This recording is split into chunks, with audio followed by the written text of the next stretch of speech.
तो 2018 सितंबर की बात है। हमारा एक दोस्त न्यूयॉर्क से लौटा था। मुझे याद है जैसे ही वो लौटा हम सब ने उससे ट्रीट की मांग की, क्योंकि भाई यूएस जाकर आया है और साथ ही साथ मुफ्त के खाने का जुगाड़ तो करना ही पड़ता है। तो जब हम सब बाहर गए थे तो मुझे याद है हम सब ने उससे ढेर सारे सवाल पूछे कि कैसा है न्यूयॉर्क, मतलब जैसे फिल्मों में देखते बिल्कुल वैसा है कि मतलब उससे भी बेहतर, बता। मतलब बेसिकली हम उसकी बातों से पूरे न्यूयॉर्क को देख लेना चाहते थे। वहाँ के लोग, वहाँ का खाना, वहाँ का मौसम, देखने लायक चीज़ें, करने लायक स्पोर्ट, सब कुछ। और उसने धीरे धीरे सारे किस्से बताना शुरू किया। हर किस्से के बाद हम उसे और ताज्जुब से देखते। पर जब हम निकल रहे थे तब उसने एक आखिरी किस्सा सुनाया। उसने कहा कि न्यूयॉर्क बिना सबवे की राइड के अधूरा लग रहा था। तो एक दिन वो सबवे की राइड के लिए गया। वहाँ की भीड़ को देखकर उसके मुंबई की याद आ गई। अब कुछ स्टेशन के बाद उसे शायद बैठने की जगह मिली होगी। तो उसने कहा कि उसके सामने बैठा शख्स उसे घूरे जा रहा था। कहते कोई लंबे वक्त तक घूरता रहे तो उसकी आंखों से उसके इरादे का अंदाजा हो सकता है। मेरे दोस्त का कहना था कि उसके घूरने में गुस्सा था, एक किस्म की नफरत ही कह लीजिए, जिसे कमाने के लिए मेरे दोस्त ने कुछ नहीं किया था। उसका बस वहां होना उस नफरत के लिए काफी था। मेरा दोस्त डर के मारे दूसरे स्टेशन पर उतर गया, जो कि उसका था भी नहीं। ऐसा क्यों है कि हर नाम, रंग, धर्म, जेंडर, नेशनलिटी कहीं ना कहीं जाने से डरता है? हर इंसान को इस दुनिया में एक जगह तो ऐसी मिल ही जाएगी जहां पे उसे खौफ महसूस होता है, जहां पे उसे खतरा महसूस होता है, जहां से वो भाग जाना चाहता है। कई बार ऐसा विदेश में महसूस होता है, तो कई बार अपने ही देश में, कई बार अपनी ही गली में ऐसा लग सकता है, तो कभी अपने ही खुद के घर में। मैं बहुत बार सोचता हूं कि जब हर किसी को ऐसा डर लगता है तो फिर हम एक दूसरे के डर को समझते क्यों नहीं? वर्स्ट, एक दूसरे के डर पे सवाल क्यों उठाते हैं? क्यों हैशटैग मीटू का जवाब बन जाता है हैशटैग नॉट ऑल मैन? क्यों ब्लैक लाइव्स मैटर का बन जाता है ऑल लाइव्स मैटर? क्यों हम अपने बचाव में इतने अंधे हो जाते कि हम किसी की पीड़ा को समझने की कोशिश तक नहीं करते?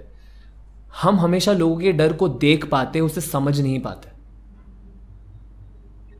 पता है, इंसान को जन्म से सिर्फ दो किस्म के डर रहे हैं, एक बहुत तेज आवाज का और दूसरा गिर जाने का। ये जो इंसान को इंसान से डर लगता है ना, ये हमने पैदा किया है। How can we be the most advance species if we are actually so scared of each other? पर पता है, आप और मैं ये मिटा सकते हैं। अगर मिटा नहीं तो कम से कम कर सकते हैं। और बहुत आसान है, पर बहुत मेहनत लगेगी। Make people feel safe in their identities, यानी भेदभाव खत्म कर दीजिए। क्योंकि जहां पर आप डिफरेंस क्रिएट करते हैं वहीं पे इन दोनों के बीच में डर भी पैदा हो जाता है। और याद रखिए, divide and rule just meant divide and destroy. For a change let's unite and live. पता है डिफरेंस क्रिएट करने से क्या होता है? तो मेरे बचपन का किस्सा है। मुझे याद है बचपन में ना मेरी दादी मेरे बड़े भाई को ज़्यादा लाड करती थी, कज़न ब्रदर। तो मुझे धीरे धीरे उनसे जलन होने लगी बेवजह, just because he was getting more love than me. मेरे भाई ने आज तक कुछ ऐसा नहीं किया था जिसकी वजह से मुझे उनसे जलना पड़े या मुझे बुरा लगना चाहिए, बल्कि वो मुझे लाड करते थे हमेशा, आज तक।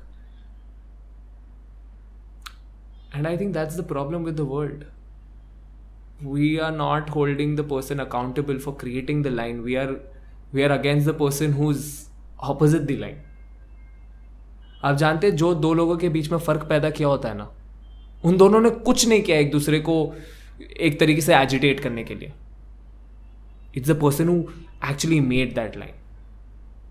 That's exactly what we have to talk against. और अगर आपको ऐसा लग रहा है कि मतलब मैं दुनिया के बारे में बात कर रहा हूँ and this is like a world problem और अ कंट्री प्रॉब्लम और a state problem, it starts as simple as कि कैसे आपकी मेड की एक एलिवेटर अलग होती है बिल्डिंग में। यहाँ तक कि जब आप कोई एक्वा मैजिका या जैसी कोई जगह पर जाते हैं तो वहाँ पर ज़्यादा पैसा देकर अलग लाइन में खड़े हो सकते हैं। It's as simple as that. That's how fast differences are created. कोशिश कीजिए कि जितना हो सके उतना हर इंसान के बीच में अंतर कम हो, पीस अपने आप आ जाएगी. We do not need so many strategies, thoughts, processes. भेदभाव कम कर दो, इंसान को इंसान की तरह देखना शुरू करो, और ऐसा कि हम सब एक हैं. रंग, धर्म, नेशनैलिटी, जेंडर, इसके आगे बढ़कर सब कुछ ठीक हो जाता है ऐसे.